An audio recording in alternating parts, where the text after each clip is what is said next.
ask Screen Producers Ireland to make their presentation, please. Thank you, Chair, and thank you for the invitation to address the committee to speak with you today about work conditions and development of the Irish film industry. My name is Elaine Geraghty. I'm the CEO of Screen Producers Ireland, also known as SPI. So SPI is the national representative organisation of independent film, television and animation production companies.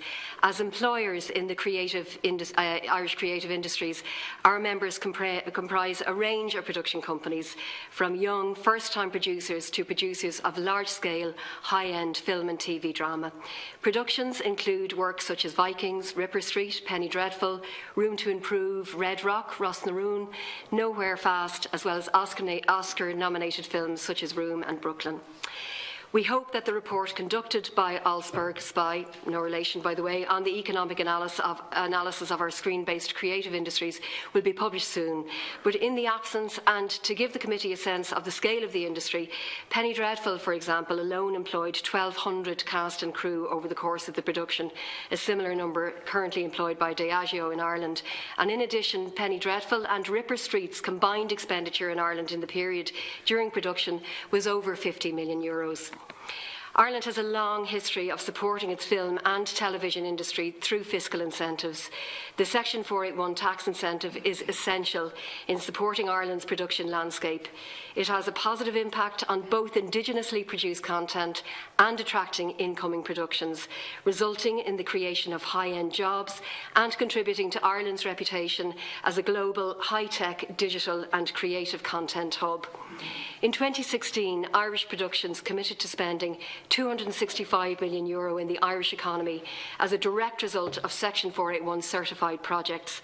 Now, this was the highest level ever achieved since the incentive was commenced, and demonstrates the amount of inward investment that the independent production sector can attract into Ireland.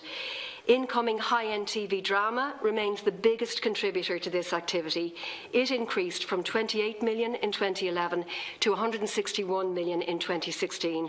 And SPI is calling on the government to this year extend Section 481 in its current form beyond 2020. The extension and the continuation of the incentive is even more important when considering the limited resources of other national funding and the support required, in particular for indigenous productions. The Film Board plays an integral role in the success of the local economy, providing funding and support for indigenous productions as well as some incoming ones. Between 2008 and 2015, capital funding for the Film Board decreased over 40%, and the Oireachtas grant for 2016 was €11.7 million. By comparison, Northern Ireland Screen's annual investment in production is budgeted at €16.3 million, and this in a market significantly smaller than that of the Republic of Ireland. And we're seeking the reinstatement of that funding to 2008 levels of €20 million. As mentioned earlier, the incoming high-end TV drama contributes significantly to the industry, but the industry comprises a range of production companies, with budgets ranging from less than €1 million to producers of large-scale, high-end TV drama with budgets of over €20 million. Production activity is made up of a small number of large productions and a large number of small to medium budget productions. The pipeline for productions required to ensure growth and sustainability of the industry ideally should consist of incoming high-end TV drama and film, along with Indigenous Irish productions, and then this balance would ensure a consistent pipeline of projects for a range of company sizes and employee skill sets. The Irish Producer Company itself employs a core full-time staff who work in the areas of production, development, admin, sales and marketing, and they develop original projects. They go to markets to secure the finance required to make that production. The core staff are often involved at all stages of the production, often a process that can take up to 3 or 4 years. Crew are hired at the production stage. Crew recruitment levels and type are dependent upon the available budget and, of course, the genre of project.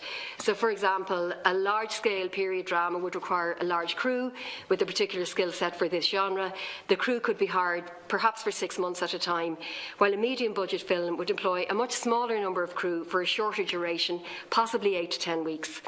A production company could have several projects in development at any one time over the course of a year, but it's possible that only 1 or 2 of these projects actually get to production stage. The timing for production of the project is dependent on available national and international funding.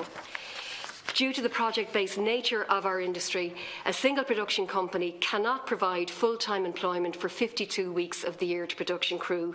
However, the combined total of independent production companies can and do provide significant employment. The employment status of those working within the industry comprises a mix of PAYE and self-employed.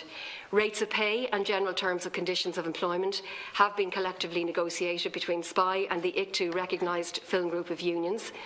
The minimum rates of pay listed in these agreements for the industry are well above the average industrial wage. The majority of people working in the industry are in fact paid in excess of the agreed minimum rates. Construction crew rates are above the most recent sectoral employment order, new legislation since October 2017 for the construction industry, and the TWU electrical minimum rates are above the TWU industry rates for many sectors. Production companies must and do adhere to the legislation that's in place to protect employees and also to negotiate collective agreements. This ensures that employees are provided with the best possible conditions while the work is available. In terms of training, the provision of training is essential and a priority to enable the industry to grow, to develop new talent. And the provision of training is also a key deliverable under Section 481. The film industry is a vibrant one. It has international accolades. It reflects the quality of training and the trained crew that Ireland has to offer. And while we do need a framework for national training, it has to be said that the reality is that many people, in fact most people senior in the film industry, for example heads of department, have actually started as trainees in the industry. Screen Training Ireland is the national training and development agency for professionals working in the sector, and the agency is working well but requires additional resources and support to enable them to implement the recommendations of the Crowe-Horwath report. And one of those recommendations is a requirement to develop a national strategy for the screen industry to provide a strategic foundation for ongoing development of policies and plans in respect of the audiovisual sector, and the development of clear frameworks for the valuation and the accreditation of training. And Screen Training Ireland themselves in the 2017 annual review stated that they will undertake a review of the report and seek to implement the major recommendations. Finally, Screen Producers Ireland considers itself to be a leader in good employment policy and practice. The Me Too and other campaigns brought the issue of sexual harassment into the spotlight, and these have empowered victims to speak up by providing a platform as millions of women around the world shared their stories. I'm pleased to say that SPI and our members' approach to this issue has always been proactive.